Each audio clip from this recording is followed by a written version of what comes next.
India. Now, nearly 70% in India believe that red tape is the biggest impediment to growth. Here is the global CEO of Thornton on the crucial findings of this survey. Certainly from a business perspective, the changes of the new government are perceived positively both inside India and outside India. You know, as a global CEO, I travel around the world, and I'm hearing very positive comments in the U.S., in the U.K., in the Eurozone, and frankly throughout the world about what's taking place in India and the changes that are being made. We do a survey of thousands of business leaders from small and mid-sized and larger businesses throughout the world. We do it quarterly, and the results of business leaders in India are the highest throughout the world. They continued to move up towards the end of last year, and our last quarter results are even higher, 98%, moving up from 95% in the previous quarter. That's the highest business confidence anywhere in the world. In India, the growth optimism went from 95 to 98%. Globally, it dropped from 43% in the third quarter down to 35% in the fourth quarter.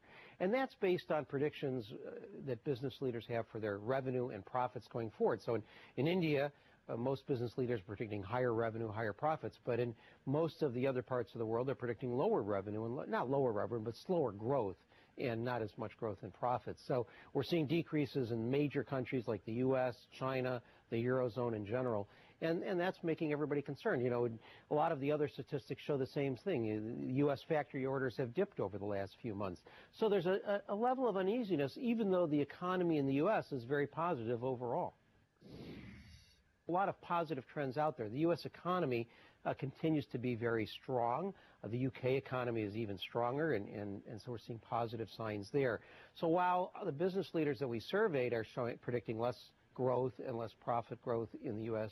and in the Eurozone, and in China as well, slower growth and profitability, the economy remains relatively solid in the U.S. and even in China, where the GDP continues to grow. The bigger concern is the Eurozone and the impact of that. Nobody really knows, but it's been flat. Certainly in most of the Eurozone, places like France are even down.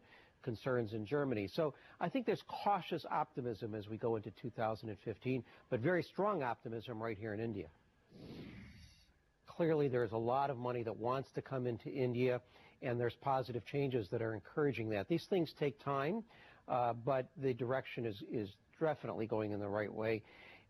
In terms of sectors, it'll be across a wide variety of sectors. Of course, the technology sector is the obvious one, but also pharmaceuticals, automotive industry, and I think we'll see it across a broad degree of sectors because there's opportunities for a very positive return right here in India, and the world is seeing that. And of course, the world is seeking the right investments. There's a lot of cash sitting on the sidelines in the U.S., in the U.K., in the Eurozone, looking for the right investment. Right, that's Grant Thornton there. Another CNBC TV 18 exclusive now. Dutch beer giant Heineken wants to have a larger swig of United Breweries. CNBC TV 18 learns that Heineken has approached United Breweries lenders directly to buy stake from them. Kritika Saxena is joining in with exclusive details on this one. Kritika, what have you picked up from your sources?